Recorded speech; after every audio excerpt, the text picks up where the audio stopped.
जय हिंद दोस्तों, स्वागत है आपका हमारे YouTube channel SSB crack exams में। आज के वीडियो में हम जानेंगे कि हमारे देश में क्या गन लॉज हैं और कौन कौन इन वेपन्स को ओन कर सकता है। दोस्तों, मूवीज़ में हमने कई बार देखा होगा कि लोगों के पास अपनी पर्सनल गन्स होती हैं।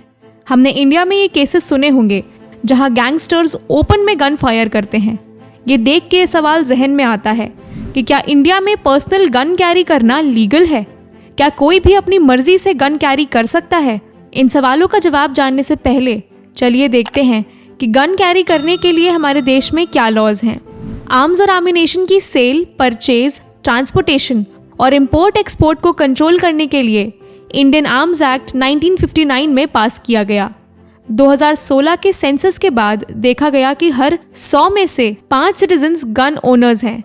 साथ में ये भी देखा गया कि उत्तर प्रदेश घर है 12 लाख से ज़्यादा लाइसेंस्ड गन ओनर्स का। IMHE डेटा के मुताबिक इंडिया दुनिया में 3rd लार्जेस्ट कंट्री है जहां फायर आर्म रिलेटेड फैटेलिटीज़ होती हैं। 2016 में ये आंकड़ा 26,500 का था।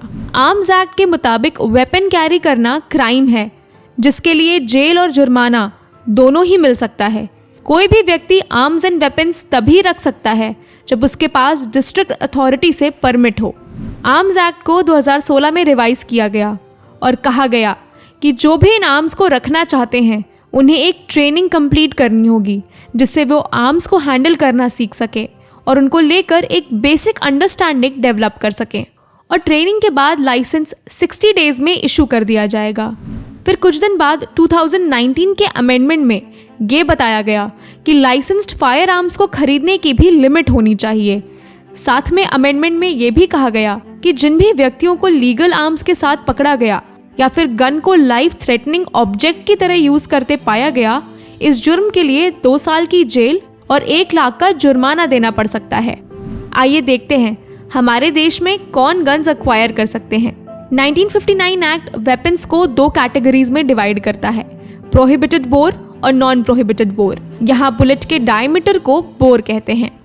चैप्टर 2 एंड 3 ऑफ एक्ट के मुताबिक सारे सिटीजन्स एलिजिबल हैं नॉन प्रोहिबिटेड बोर की ओनरशिप के लिए, जिसमें इंक्लूड होती है फायर आर्म्स जिनका कैलिबर हो .35, .32, .22 और .380।